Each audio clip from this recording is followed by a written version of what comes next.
All right, welcome everyone to a new episode of the Roscoe's Wetsuit Neuro podcast. I am your host, Toby Passman. On the show with us today, we have a very special guest, Stephen Martin. Stephen is an award-winning author who enthralls listeners with insights about the true nature of reality, the afterlife, and reincarnation. He's the talk show host of a popular weekly internet podcast, The Truth About Life, which became clear to Stephen that as he interviewed dozens of near-death survivors, psychics, researchers into the paranormal, as well as quantum physicists and medical doctors, that humankind is on the cusp of a transition to a new understanding of the true nature of reality. So, Stephen, really excited to have you on the show today. Hey, I'm excited to be here, Toby. Thank you for having me. So, what originally, like, tell me about kind of your early life experience and how you eventually ended up kind of getting to where you are today. Yeah, well, it's been quite a journey. I grew up in I would call it a secular household. I mean, we went to church maybe on Easter, probably not even on Christmas, but yeah, my parents were I would call scientific materialists. They believed in that if you couldn't see it under a microscope, it didn't exist, and that was pretty much what I thought until I was probably in my mid-20s. I was not yet married. I'd graduated college. I was working for an advertising agency in Baltimore, Maryland, and I had a couple of roommates, and I had the flu badly on it, and I was, unlike my usual Saturday nights, I was at home nursing the flu, reading a book, and some people came into the apartment, and I decided to get up and see what was going on. Actually, there was a party going on, and I partook, in the different things that were going on there. I had a little bit to drink and so forth, and I shouldn't have done that. When I went back upstairs, I lay down in the bed and it started spinning. And the next thing I knew, I was looking at peeling paint on the ceiling of my bedroom. And I kind of turned and looked, and I saw my body down on the bed. And I thought, and actually I felt better all of a sudden. It was, everything was calm. I felt okay. And I was looking down at my body, and I thought, no, wait a minute. I'm up here looking down there. My brain's inside my head down there. How can I possibly be looking at my body? The consciousness is created by the brain. That's what I thought. And so that kind of opened my eyes to maybe there was more to life and reality than I thought. And that started me on this quest to find out what is the true nature of reality. And I've been at it ever since. I joined the Rosicrucian Society, which is a society of mystics that study metaphysics. And I read everything I could on the subject. And long story short, that was a long time ago. But since then, I've written a number of books about what I've learned. I've talked to so many people and who are experts who are studying all these kinds of things, and learned a lot from them. So that kind of gives you the background in a nutshell of where I came from and where I am now. And what were some of the books or just pieces of education that you found? I think probably the one that really got me. I read it in one sitting. I was so fascinated by it. Was Life After Life by Raymond Moody, which came out, I think, probably in the mid 70s, 78 or something like that. And of course, Raymond Moody was actually an intern, medical intern at the University of Virginia hospital there. And he talked to people who had near-death experiences, and he reported on them in this book. And it was really just fascinating to read, because I'd never heard of such a thing. And of course, there'd been a lot said and written about near-death experiences since then, but his was the first. I think it was probably about 40 some years ago. And he's still around talking and doing his thing. But I think it was called Life After Life by Raymond Moody. And he had about 150 people that he talked to who had had near-death experiences. So it was, that really opened my eyes and got me going. And I read, just dozens and dozens of books on that subject. And as I said, I joined the Rosicrucian Society, which has been around, they say, since the Egypt time. But I think there were some founding fathers like Thomas Jefferson and Benjamin Franklin were Rosicrucians. And they basically know what's going on. They really do. They've got it figured out. It's a secret society, but really anybody can join it. And they have a course you go through. And I went from an adept, I guess they call the entry level people neophytes or something like that. And I got all the way up to adept, where I passed all their exams and so forth. And reincarnation and what is the universe and so on. What is it made out of? It's not made out of material substance, which is what scientific materialists think. What is it made out of? I call it consciousness. I think quantum physicists would call it the unified field, but it's mind, it's thought, it's underlying everything. I picture it as consciousness itself. And of course, the Hindus, the Rikis of ancient India, Rishis, knew that 4,000 years ago. And they called it Veda, which means, I think in Sanskrit, means knowledge. But it's consciousness, and everything arises from that. It's like, as one of the scientists said, his name escapes me right now, the universe is like a giant thought. And that's what it is. It's all one. It's all connected. There's one life, one consciousness of which we're all part. And we have evolved from that. And we think we're separate because we have our own memories and we have our own egos that we've developed over a lifetime. And so we think we're separate, but we're not. We all share the same consciousness. The consciousness that's looking out at you, at me, is the one that's looking out at me, at you. And it's all one. We're all one. And once we all realize that, maybe we'll start treating each other better.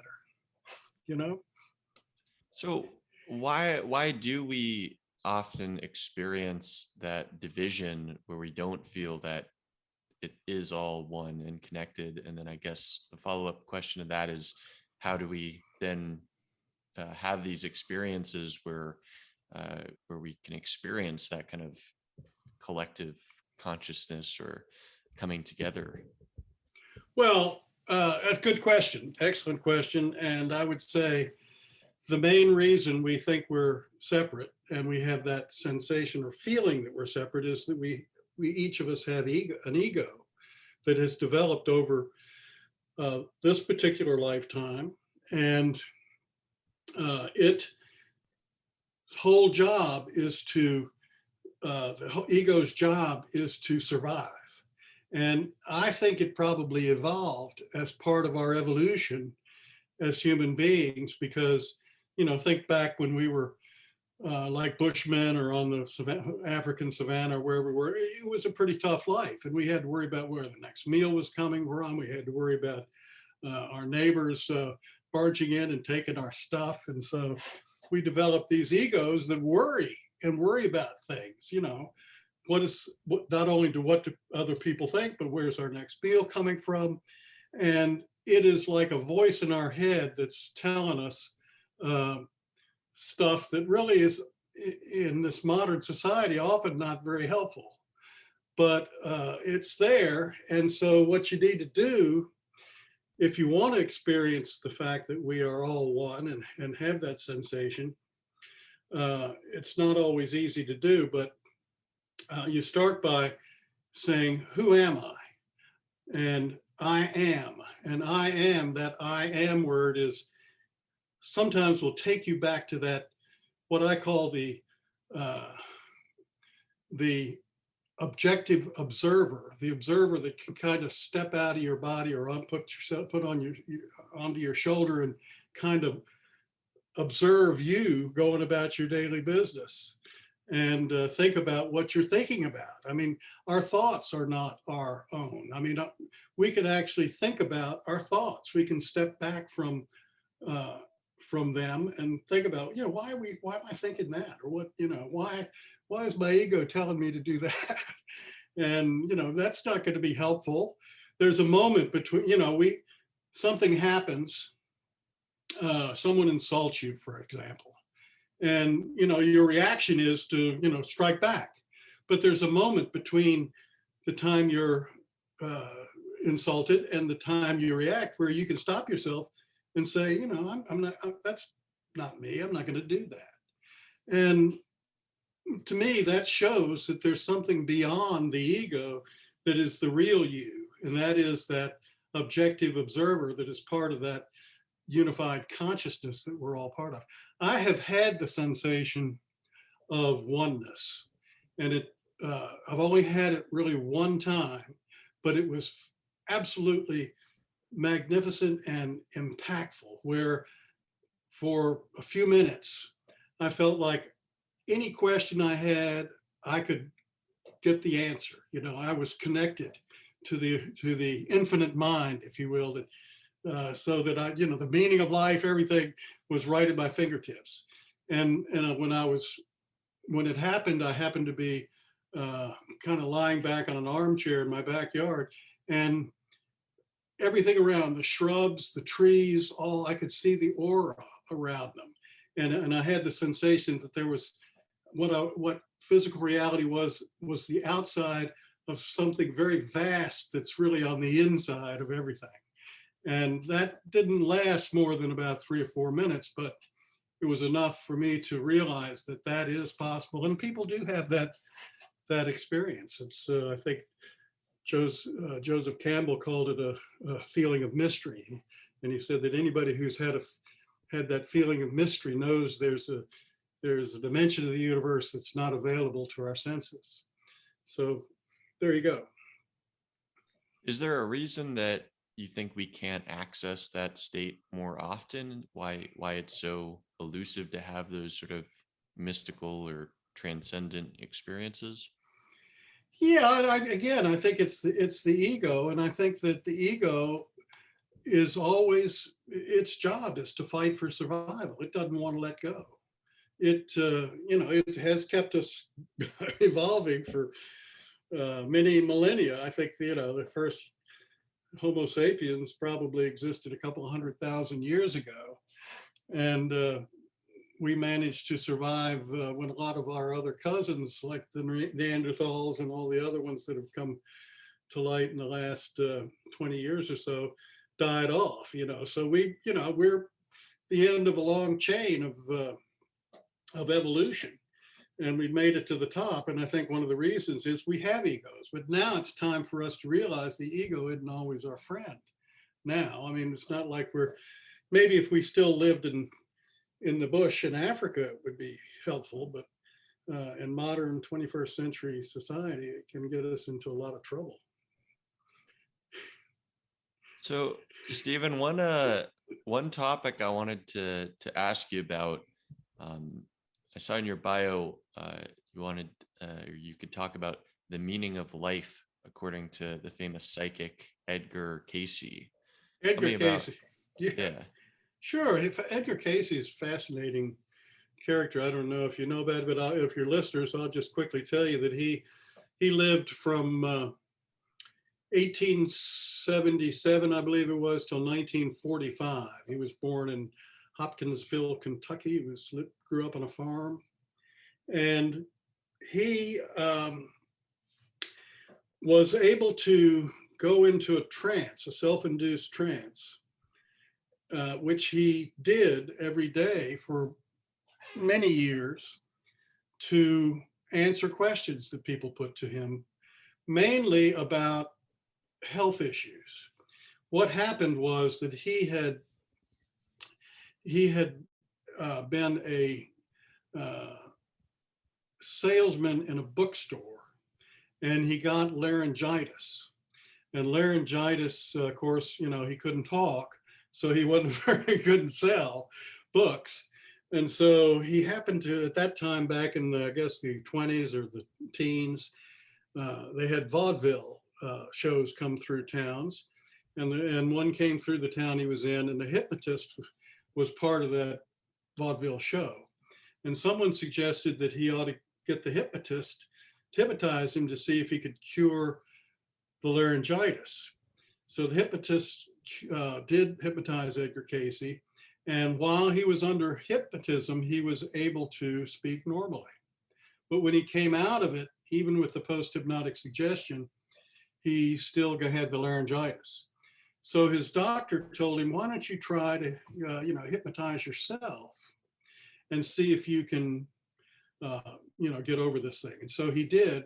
And while he was under self-hypnosis, he was able to diagnose the problem and get over it. So the doctor said, gosh, that's great. I've got patients who have problems that I can't seem to cure. Maybe you could help them. So that's how he got started going into this. He did it twice a day, every day for many years. There are over 14,000 not recordings, because they did it, a stenographer took shorthand of those sessions, and they're all available at the Association of Research and Enlightenment in Virginia Beach. You can search them now on using a computer, of course. But he gave people cures for medical problems that the doctors of that time, had them stumped. But people started asking him questions that went well beyond health issues, like who's going to win the Kentucky Derby, and who's going to win the football game. And when that happened, he didn't remember what he said under hypnotism. The stenographer, of course, took it down. But when he realized what was going on, he stopped doing it for a while because it made him feel bad. So after that, he got his wife to be a kind of a gatekeeper. So anything that was asked had to come through her. So they wouldn't ask him things like that. But they did ask things like, why are we here? What's the meaning of life, and things like that. And during these times, some of these cures for his people that had phobias or issues, even medical issues, had to do with a past life, that they were hanging over from a past life. And that's the way to deal with them, was to recognize where they came from, and then they could dispel the problem, the phobia. Maybe if you're afraid of snakes because you were bitten by a snake and died, or you were afraid of water because you drowned in a previous life, things like that. Well, Edgar Cayce was a very strong Christian. And of course, as you know, reincarnation is not part of the Christian canon. It was deleted from the canon back in the 6th century, 553 BC, AD, at the Council of Constantine. The Emperor Justinian wanted it removed from Christian doctrine, and so it was. Well, anyway, that upset Edgar Cayce because he was a Christian, and he said, well, reincarnation, that doesn't jive with my beliefs and my church. Well, he stopped for a while, stopped doing those meditations for a while, and read the Bible through, which is something he did a lot. He actually read the Bible once through for every year he was alive, and saw that there were a lot of references in there to reincarnation, even though they didn't say the word reincarnation.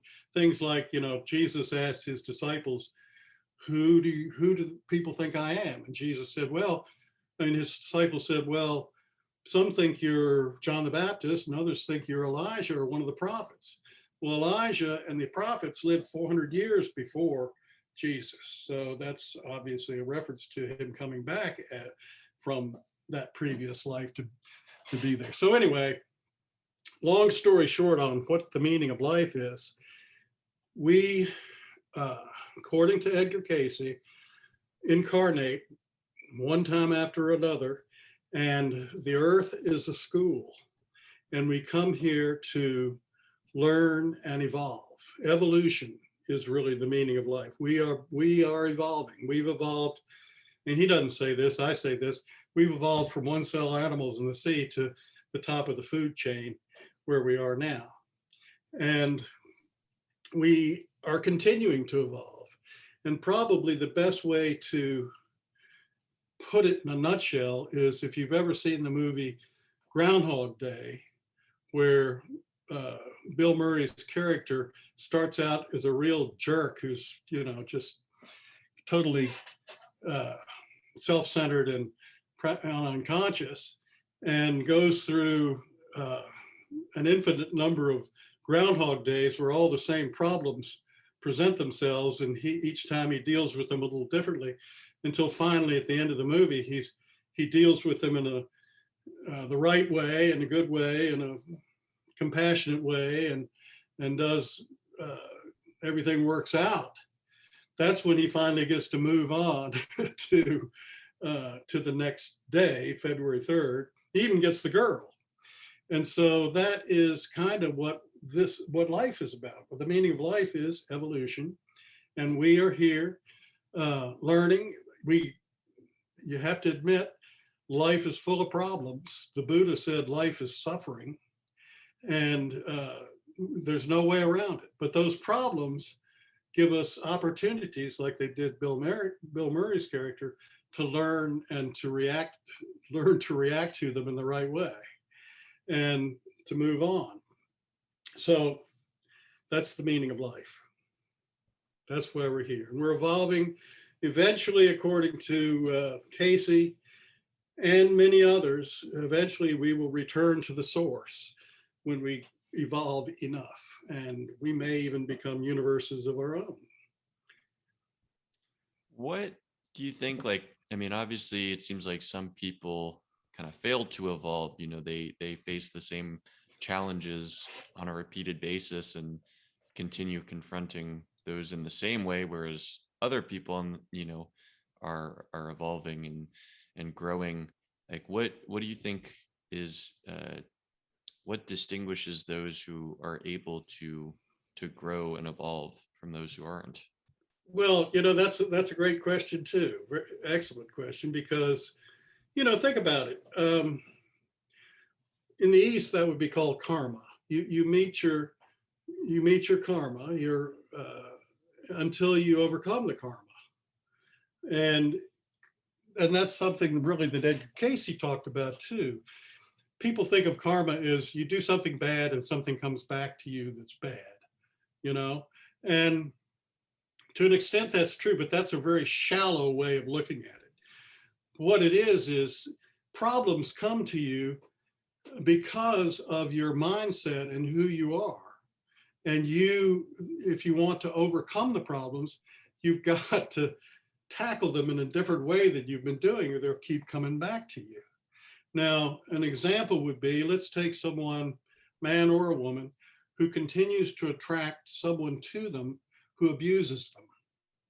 They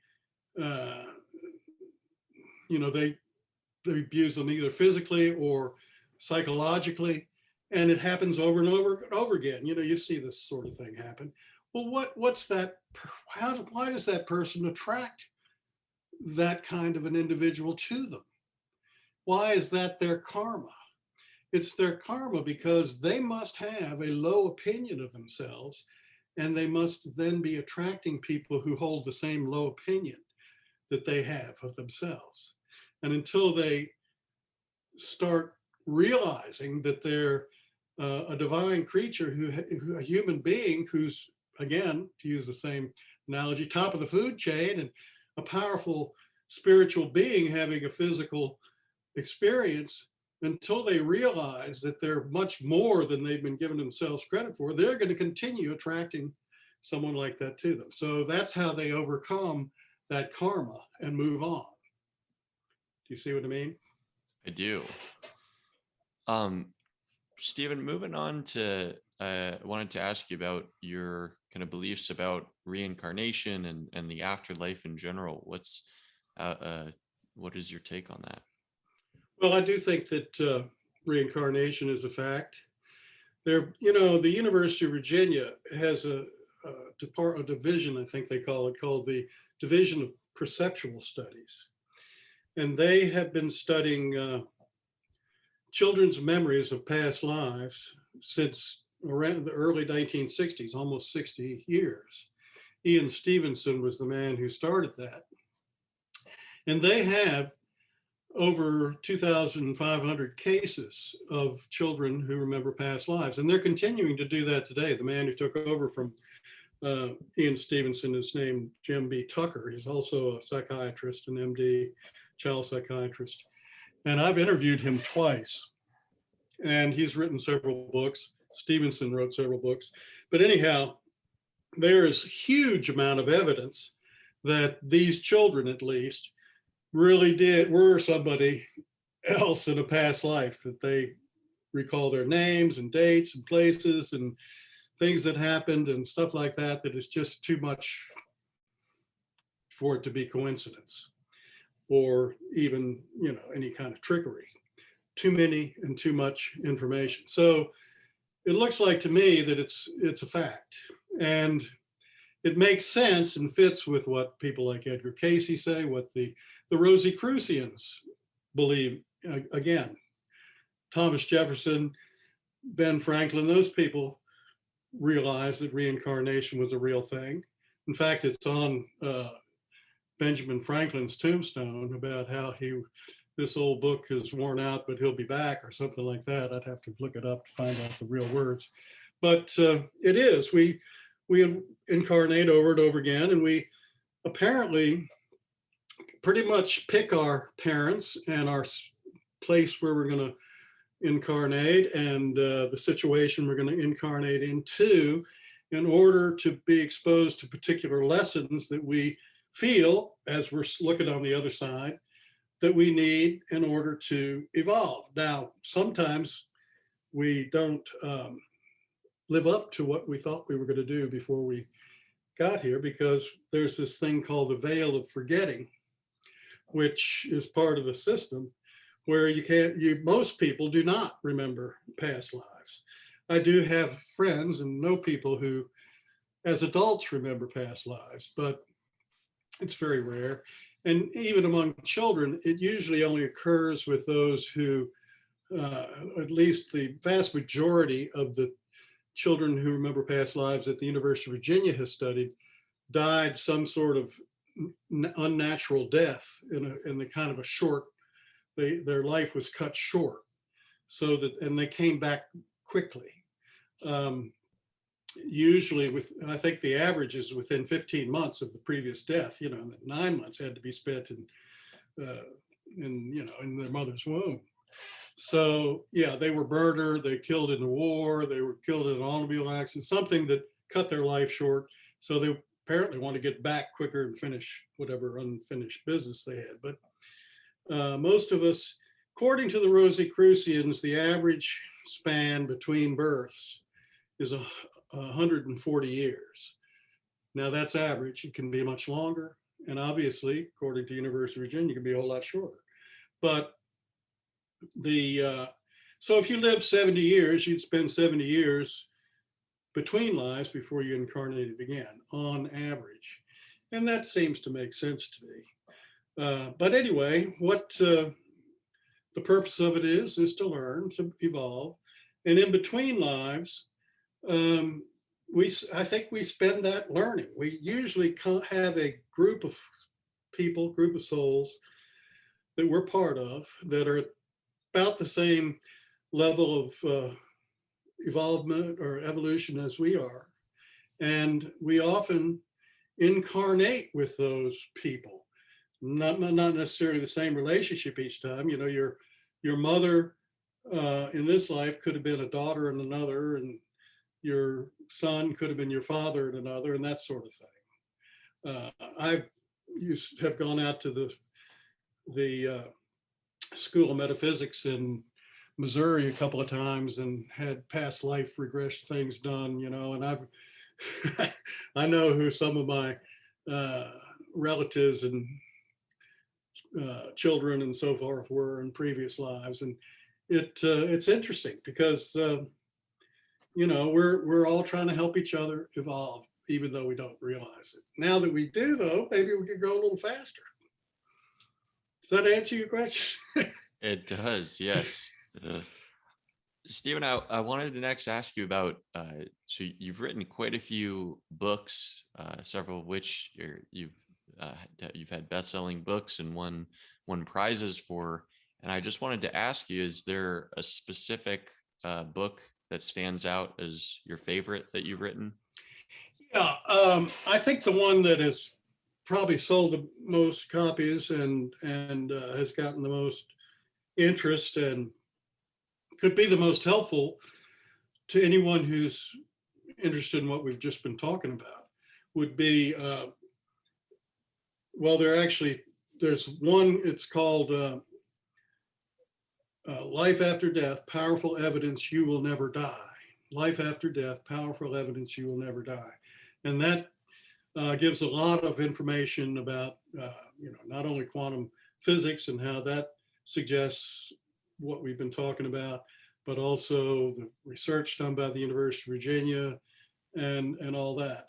And that same book is also part of a two-volume book that I have published called Afterlife, The Whole Truth. And that has Life After Death, Powerful Evidence You'll Never Die, plus a sequel, which is more of a, what to do about it kind of book, and how to speed up your evolution, and, what may happen between lives and so forth. More speculation. The first part is kind of facts based on research that's been done by a lot of different people. And the second part is my take on that, what you ought to do about it. So that's called Afterlife, The Whole Truth. So you can go to my website, which is shmartin.com, stephenhawleymartin.com, shmartin.com. And up at the top on the menu, there's a tab that says books. You click on that and it'll show you all my books. And both of those books are on that page. You can just click on them. It'll take you to Amazon. You can read more about them. You can read it, the first chapter or two, and decide if you want to purchase it. And what's your process of going about finding research for your books, and also what fields are you kind of gathering this research from? Well, a lot of it comes from the interviews that I've done from podcasting, hundreds of interviews, and a lot of anecdotal information that comes through in those, plus scientific information. People who've done studies, like, for example, Julie Bichelle, who's been studying whether mediums can really communicate with the dead, which seems like apparently some of them can. Also, I'm just finishing a book that'll be out. I don't know when this podcast is going to run, but it's called A Witch in the Family. My 7 times great grandmother, Susanna North Martin, was one of the Salem witches, or at least she was hanged as a witch. She wasn't, I don't think she was really a witch. There were some that were I believe, practicing witchcraft. At least one who was hanged out of the 19. But that entailed a lot of research into the historical record. It's amazing, but all the depositions, all the trial transcripts are available for the Salem witch trials. All of it is there. And then a lot of people who were eyewitnesses wrote accounts about it. So in that case, it's just a matter of doing a lot of research. And then I'm applying my understanding of metaphysics to that situation, because in the 19th and 20th centuries, people poo-pooed the idea that there could be anything really supernatural going on, anything paranormal going on, because they're scientific materialists. And the fact of the matter, and they think that those little girls who were complaining about the people who tormenting them, the witches tormenting them, were making it all up. But I think there was a lot more that was going on than that. You know, there may have been some of that, but there was definitely some paranormal stuff going on at that, during that time. So that's what I've written about. That'll be out probably in the next couple of weeks. So I don't know when this will run, but maybe even now, if you're depending on when you run this.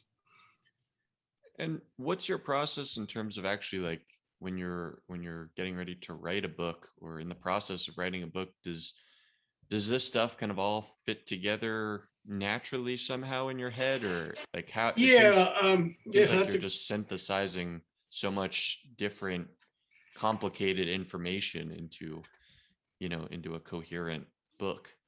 good question. I am an INTJ. I don't know if you're familiar with the Myers-Briggs uh, personality indicator, but I'm a INTJ, and that's what INTJs do. I mean, they take a whole lot of information and see how it all fits together to create kind of a model of what things are in whatever situation they're analyzing, you know, how it all works together. And so it's just part of my personality to take a lot of what a lot of people would think was disparate kind of information and put it together so that at least it makes sense to me. And I think it, you know, it usually makes sense to my readers by the time I'm finished with it. Do you have a favorite person that you've had on your podcast, a favorite guest? Yeah, the guy that jumps to mind is a guy named Taliesin St. Clair, and I have had him on, I don't know, probably half a dozen times. And he's just got so many interesting stories of things that have happened to him. He's a real believer in all this stuff, but he remembers past lives. He has paranormal kind of things happen to him all the time. It's just makes him a great guest because he's very entertaining.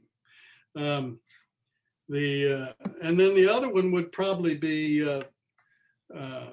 Jim B. Tucker, whom I mentioned before, who's a child psychiatrist at the University of Virginia, and he's now the head of the Division of Perceptual Studies, which is studying not only what children remember, past lives of children, but they're also studying near-death experiences.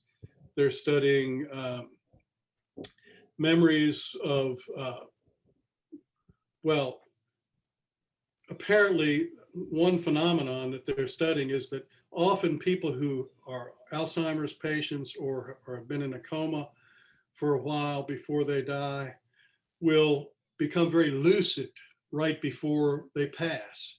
And their theory is that what happens is the brain is a receiver of information. It's like a cell phone picking up, you know, your mind, which is not really physical.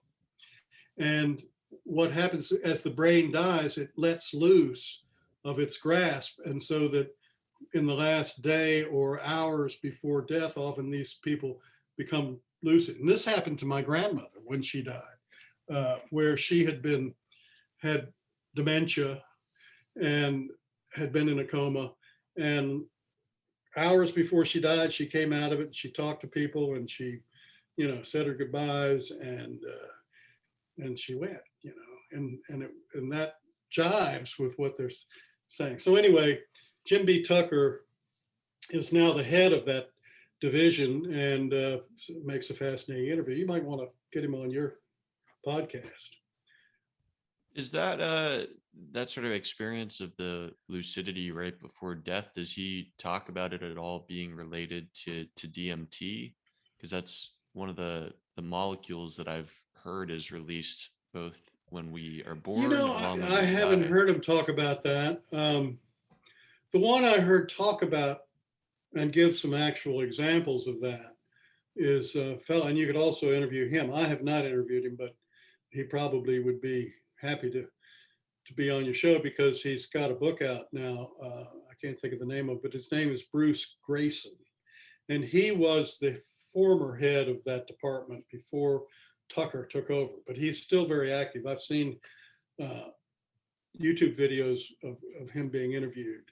But I saw one that he did a while ago where he gave a case history of someone who had been in a coma and came out of it. Really kind of an interesting case history. And I'm sure he has others. So, yeah. Jim, his name is Bruce Grayson, Greyson.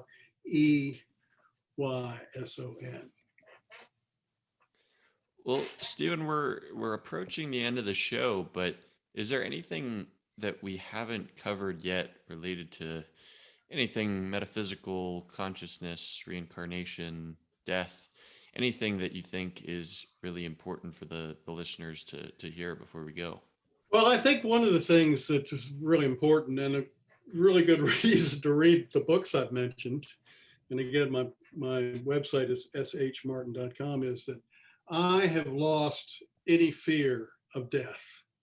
And I think that once you know all the facts and you realize what the true nature reality is, you will lose any fear of death. And that is such a liberating feeling to have, to not worry about it. And I think you'll probably live a lot longer because you no longer fear death, which, I think what happens is we often attract to ourselves whatever it is we fear. So, to me, that is the whole benefit of what I've done in all these years, is to lose the fear of death, to realize that life is a continuum, that we may change form, but we continue on forever. It's eternal. We are eternal spiritual beings having a physical experience right now. And we're going to be with ourselves for a long, long time. So you might as well get to like yourself and be the person you want to be, because there's no getting around it. You're going to be with yourself for eternity. Got it. Well, Stephen, if people want to find out more about your work or get any of your books, where would you direct them to? I would just tell them to come to my website, shmartin.com. And there's a little video of me on there talking about my philosophy. And also, like I said, up at the menu, you click on books and it'll take you to you'll see all the covers. And just click on the cover. It'll take you to the page on Amazon. You can read about the book. You can read a couple of chapters of it, decide if you want it or not, maybe check another one out. So yeah, I'd suggest that's the way to go. And also, if you want to get in touch with me, there's a contact form on that website, and you fill that out, and I'll get back to you. I get people writing to me that way all the time, and I answer them all. Great. Well, yeah, definitely advise people to go check that out. And for those of you who enjoyed the show today, go ahead and like and subscribe to our YouTube channel. It's Roscoe's Wetsuit Neuro. And also go ahead and subscribe on whatever audio platform that you listen to the show on, whether that be Apple Podcasts, Spotify, or any of the other ones. We are on them all. Also, you can go ahead and get in touch with the podcast on Twitter at Wetsuit Podcast and on Instagram at Roscoe's Wetsuit Neuro. So please feel free to reach out, leave any comments, questions, requests for any interviews that you guys would like to see. And yeah, so again, Stephen, I wanted to really thank you for coming on the show today. It was a real pleasure having you on. Well, thank you. I've enjoyed it very much. I appreciate you having me.